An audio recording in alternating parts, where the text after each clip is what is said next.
This video is about polarity and solubility. So we've all observed the phenomenon that's pictured here in this really cool picture that oil and water don't mix. So as chemists who study stuff, we're interested in knowing why does that happen? Why is it that oil and water don't mix? Why is it that alcohol and water do mix? Why is it that you can use turpentine to get out certain kinds of oil stains? Why does that happen? Well, it all comes down to thinking about why things are soluble in one another and looking at the intermolecular forces that hold those molecules together. So that's what we're going to look at in this video. So let's get some basic concepts down. Let's imagine that we want to form a solution. So let's remind ourselves what a solution is. A solution is just any homogeneous mixture. So we would like to form a homogeneous mixture. By the way, there are a couple of terms that are used when we talk about things that mix and do not mix. So things that mix, we call them miscible. So miscible means that they mix in all proportions. So they mix in all proportions. An immiscible liquid are like the ones that are pictured here in my picture. So these would be two immiscible fluids. Oil and water are immiscible. They don't mix in any proportions. So a solution is a homogeneous mixture, and it's made up of a solvent, which is the major component, what you have most of, and a solute, which is the stuff you're trying to dissolve. And you may have more than one solute, so I'll put a parentheses S there. So solvent and solutes. So let's imagine that we're going to make a solution. So I've got two beakers here. This beaker contains my solvent. And so what I'm going to draw are a whole bunch of molecules in here representing my solvent. Now my solute is going to be, let's imagine, another liquid. And we'll put that in a different color. So we've got a different liquid over here, and it's made up of some stuff. So what we're going to do is take these two solutions and try to pour them together to see if they mix. So let's think about the process that has to happen in order to mix this solution. So when we're done, we're going to get a mixture of these, and so those molecules will all be spread out and dispersed in each other rather randomly. Let's think about what has to happen when we form one of these mixtures. So the first thing that has to happen is we have to take these solvent molecules that are over here apart, because we have to create some space in between them to put in some of these blue molecules. So the first thing that we have to do is take some of these solvent molecules apart. The other thing that we have to do is take these blue molecules apart from each other. We have to separate them so that we can insert them in between these green molecules right here. So the first thing that we have to do is separate these particles from each other. So what is holding these particles together? What's holding these particles together are intermolecular forces of attraction, because they're molecules. So we have some sort of intermolecular force that is holding these guys together. So in order to pull them apart, I have to overcome that intermolecular force. I have to break that. And just like any stuff that's stuck together, like two magnets or two pieces of Velcro, I have to put in energy in order to break those intermolecular interactions. So this is going to be an endothermic process, one that absorbs energy. So we're taking in energy in order to pull those guys apart. Now the same thing's going to happen when I pull these blue molecules apart. It's going to take energy to do that and separate those blue molecules from each other. Now what's going to happen is I'm going to take these blue molecules and these green molecules, and we're going to put them together to make the mixture. So now what's going on here, in between these blue molecules and these green molecules, there are now intermolecular forces of attraction. So I'm indicating those with these little dashed lines here. So they're now forces of attraction between these molecules. So they're intermolecular forces between the blue molecules and the green molecules. So that process, then, we've made an interaction. And anytime we make an interaction, that's an energy releasing process. So in this process where we've made these interactions, energy is going to be given off. So we've got some processes that involve energy going in, endothermic. And we involve a process that involves energy coming out, exothermic. Okay, so how does this all help us answer this question about why some things are miscible and some things are immiscible, like oil and water? Well, it turns out it all has to do with the strength of these intermolecular forces. It's kind of a trade-off, right? So you've got to put energy in to pull up these guys apart to create space for these blue molecules, but you hope to get some of that energy back when you recreate these interactions right here. So let's imagine that we have two kinds of molecules. Over here we've got some polar molecules. Remember, a polar molecule, here's a polar molecule, has one end that's a little bit negative, partially negative, and has another end that's a little bit positive, partially positive.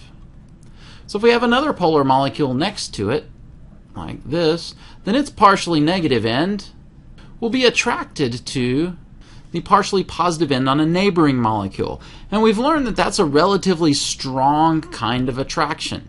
So it's going to take a fair amount of energy to break these bonds. Let's imagine that we also have over here some nonpolar molecules. All right, so here's some nonpolar molecules. So the only force of attraction that can hold these nonpolar molecules together are these dispersion forces, London dispersion forces. And that's in contrast to the polar molecule over here that's held together by dipole-dipole interactions. So these London dispersion forces, remember, they're caused by these electrons that every molecule has, every atom, every molecule has some electrons. And so those electrons are moving around in this cloud randomly. And by chance, they might, for an instant, kind of all accumulate, well, not all accumulate, but a few of them might accumulate in one area, building up a partial negative charge in this area. So this little fluctuation in the electrons causes a partial negative charge here. So the electrons that are over here, if they happen to have moved away at that same instant, there might be a little partial positive charge here. And at that moment, these two guys stabilize each other, and there's a brief force of attraction until the electrons slosh back. So this is kind of a random event, and it's brief. So these are constantly being made and broken all the time. So these are fairly weak forces. All right, so it's not going to take a lot of energy for us to pull these solutes apart. And let's imagine that our polar molecule is our solvent in this case. And it is going to take a lot of energy to pull these polar solvent molecules apart. And let's think about what happens when we put these guys together to make a solution. So now we've got a polar molecule, right, with its partially positive and partially negative ends. So here's a partial positive, and over here on the other end we've got a partial negative. And now we've got a nonpolar solute. Here it is. Oops, that was supposed to be blue, but that's all right. So now we've got this nonpolar molecule here, and what can happen is this positive end right here is going to take this electron cloud and distort it. So the electrons that are near this side, they see that positive charge, and they're going to want to move towards it. So we're going to create a little bit of partial negative charge over here on this side. So we induce a dipole. There's consequently going to be a partial positive charge over here on the opposite side because the electron cloud has gotten thin over here. It has moved this direction. So again, this plus likes minus kind of interaction has created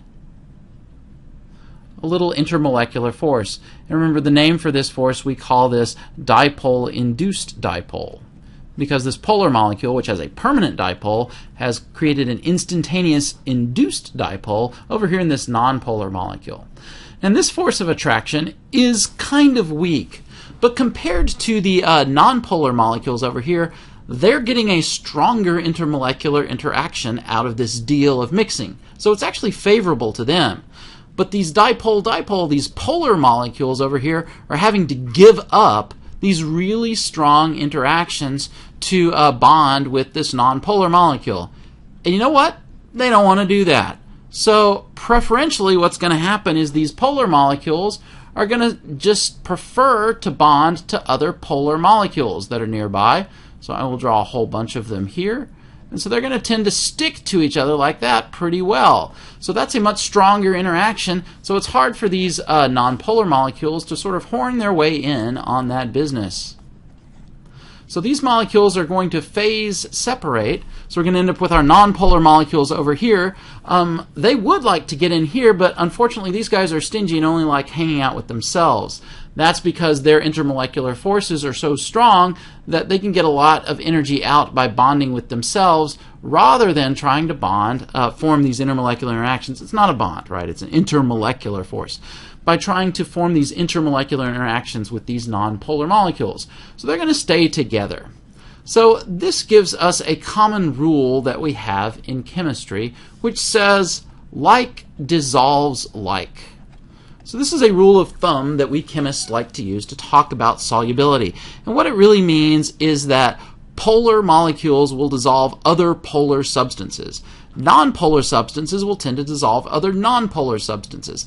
And the reason is, what we're really talking about when we're saying like here, what we mean is by like is that you really want to have similar strength intermolecular forces. So if the intermolecular forces are pretty similar between the solvent and the solute, they're probably going to dissolve in each other. So why doesn't oil dissolve in water? Well, it turns out that oil molecules are nonpolar, whereas water is polar. And so these are unlike each other because the nonpolar molecules are going to interact with dispersion forces, which are very different in strength from these polar water molecules, which actually can exhibit hydrogen bonding. And we've learned that hydrogen bonding is a particularly strong type of dipole-dipole interaction. So those water molecules are no way going to give up their really strong hydrogen bonding intermolecular interactions to bond with these non-polar oil molecules and their dispersion forces. So this is a case of not like, right? So they're not going to dissolve in each other. So our like dissolves like rule is based on looking at these energetic properties. So how similar in strength are the intermolecular forces? And so polarity determines a lot about what can dissolve in different things. Now there's one interesting wrinkle here. There are some molecules that have both kinds of properties, both polar and nonpolar properties. Let me give you an example of that. So imagine that we've got a CH3 group right here, and we're going to bond that to a CH2 and so on. By the way, if I were drawing Lewis dot structures for these, the CH3 just means that we've got this arrangement of atoms, and that's bonded to a CH2, which has the carbon with two hydrogens here, and we can keep on doing that. All right, so if I make a long chain of these, so we'll go ahead and do 5 right here. And then at this end, we're going to bond to an OH right here, an oxygen. So this side of the molecule looks like CH2, looks like that. And then we've got an O and an H. So here are my two H's on the CH2 group. And then this is bonded to that carbon right there. So that's what this molecule might look like. So I've written out a formula here. So let's think about the two sides of this molecule. So if I didn't have the OH group here at all, I would have this part of the molecule. So this part of a molecule is just a hydrocarbon, carbon and hydrogen. And what we know about carbon and hydrogen, one thing we know about them, is that their electronegativities are very close. So there's a very small electronegativity difference between these two. And because of the geometry here, those little bond dipoles will essentially cancel each other out down the length of this molecule. So this side, this hydrocarbon chain, we learned that hydrocarbons, we can pretty much consider that they are mostly nonpolar. Have a very small dipole moment, if any at all. So this group right here is this side of this molecule is gonna be nonpolar. Whereas over here, this side, this OH group, right? So there's a big difference in electronegativity between oxygen and carbon and oxygen and hydrogen. And we've got a bent geometry around this oxygen. And that's going to mean that the charges are not going to cancel out. The bond dipoles will not cancel out. So this side of the molecule is polar. So this is a molecule that has sort of a split personality. Polar on one side, nonpolar on the other. So will this molecule dissolve in water? Well, using our like dissolves like rule, we might say that it does, because this molecule can, in fact, hydrogen bond to water. Well, this end can, but this end can't hydrogen bond to water. It can only interact through dipole-induced dipole interactions, because this side is nonpolar. So the bigger this chain gets, the less favorable are the interactions with water. Water's not going to want to bond with this long chain. So if you have a really big molecule like this, it's going to become increasingly less soluble in water. So methanol, which has just CH3OH, is very soluble in water. So is ethanol, CH3CH2OH. So also very soluble in ethanol. But when you start looking at other molecules, like say pentanol, which is the molecule that I've drawn up here that has 5 carbons, so this molecule that I've drawn up here is pentanol. So pentanol with its 5 carbons, it's what we would call somewhat soluble. So you can get 2.6 grams of pentanol to dissolve in 100 milliliters of water at 25 degrees Celsius. So if you change the temperature, you also affect solubility, so you can make things dissolve more easily at higher temperature. But at 25 degrees Celsius, we can only get 2.6 grams of pentanol to dissolve in 100 milliliters. After that, you start getting this phase boundary thing going up where the pentanol will no longer dissolve, and so you'll have a pentanol layer and a water layer or solution layer. So if we go up to even more carbons, so we look at a molecule called octanol. So octanol has 8 carbon chains. So it's CH3, and then we have these CH2 groups, and we're going to have 7 of those, so we've made an 8 carbon chain, and then we have our OH here at the end. So this would be octanol. So it's just like this picture that I've drawn up here, only we've got 8 carbons in a line instead of just the 5 that I've pictured here, 1, 2, 3, 4, 5. So octanol, it turns out, is very sparingly soluble. We can dissolve 5.8 times 10 to the negative 7th grams. So that ain't very much in every 100 milliliters of water at 25 degrees Celsius.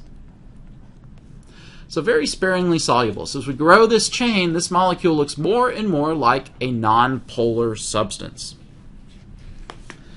So what we say is that this side of the molecule, the nonpolar side, doesn't like to attach itself to water. So we say that it is hydrophobic. Remember, a phobia is like a fear, and hydro means water. So this would be a water-fearing species. Well, it's not really water-fearing. It would certainly like to bond with water, but the trick is that water doesn't want to bond with it, because water has to give up those strong hydrogen bonding interactions with other water molecules in order to do that. And water is disinclined to do that. So a polar molecule, then, would be hydrophilic. Hydrophilic would mean water-loving. So if we go back and look at our long-chain molecule here, what you see is that we have 2 aspects to this molecule. This side, this polar group, is hydrophilic, whereas this nonpolar group is hydrophobic. Now, a very interesting thing can happen with certain types of molecules. And I'm going to give you an example of one that's very important in biology. This is a molecule called a lipid. Lipids make up fats in cells and organisms in our bodies. This is an example of what a lipid looks like, and as you can see, it's a very complicated molecule. So we've drawn in here all the atoms that are bonded together. But what you notice is that it has up here this group right here, which has this phosphate-like group in it. Here's a phosphorus with some oxygens, and this oxygen right here, I will circle it, actually has a -1 formal charge. And up here there is a nitrogen atom that has a +1 formal charge on it. So they're actually full ionic charges up here in this part of the group. And what's important to notice is that this part of the group, the one that's in blue, that has all these oxygens and nitrogens and charges on it, well, that's the polar side. And over here, once we kind of get away from this oxygen right bit here we have these long hydrocarbon tails, just carbons and hydrogens, and so that's going to be a non-polar part of the molecule. And so this side is going to be hydrophobic, whereas the blue dot's going to be hydrophilic. So if this is an example of a phospholipid, then sometimes biologists will diagram this whole structure in a way that kind of looks like this cartoon representation. So there's a polar head and these non-polar tails.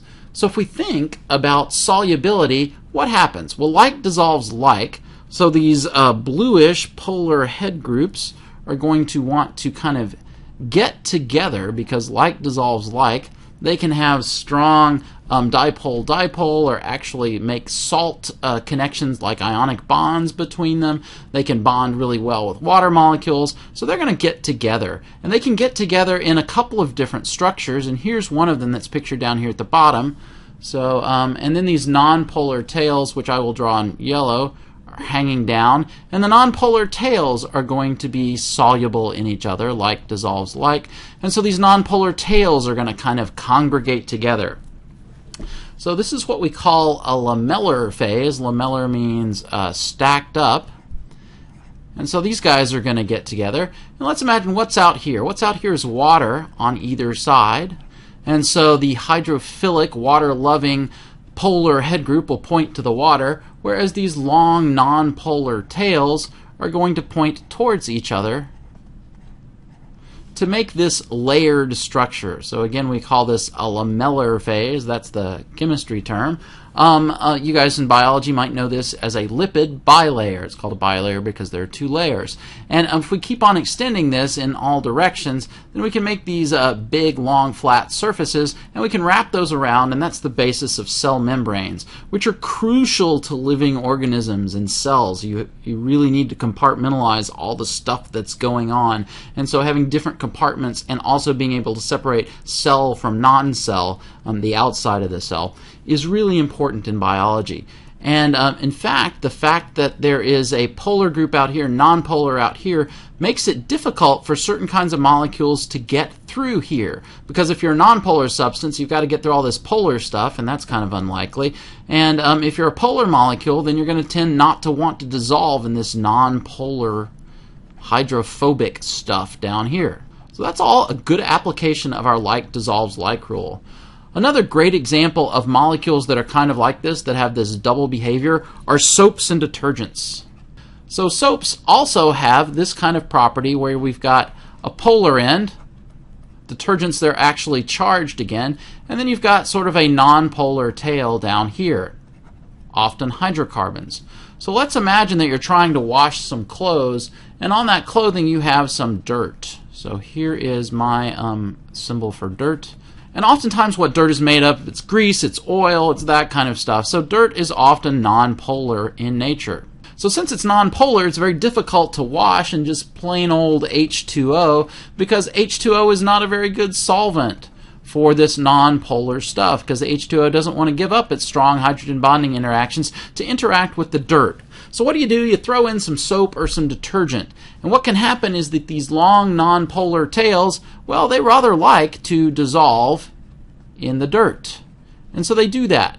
Whereas these polar head groups then can stay out here around the water molecules, having pretty favorable interactions with the either hydrogen bonding or dipole-dipole interactions or ion-dipole interactions with the water molecules.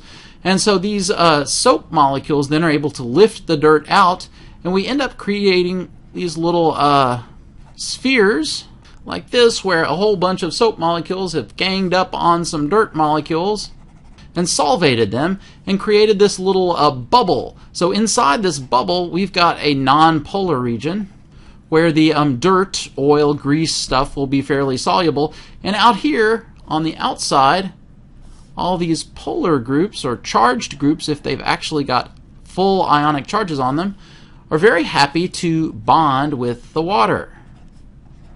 And so the water is able to carry away these little bubbles and wash them down the drain. By the way, this little structure, this sphere where it's arranged themselves in this globule, that's called a micelle, the technical term for that. So these little soap micelles then are able to solubilize the nonpolar stuff and then wash it down the drain. So all this is really just an application of like dissolves like, and thinking about the nature of intermolecular forces. Pretty cool, isn't it? I think so.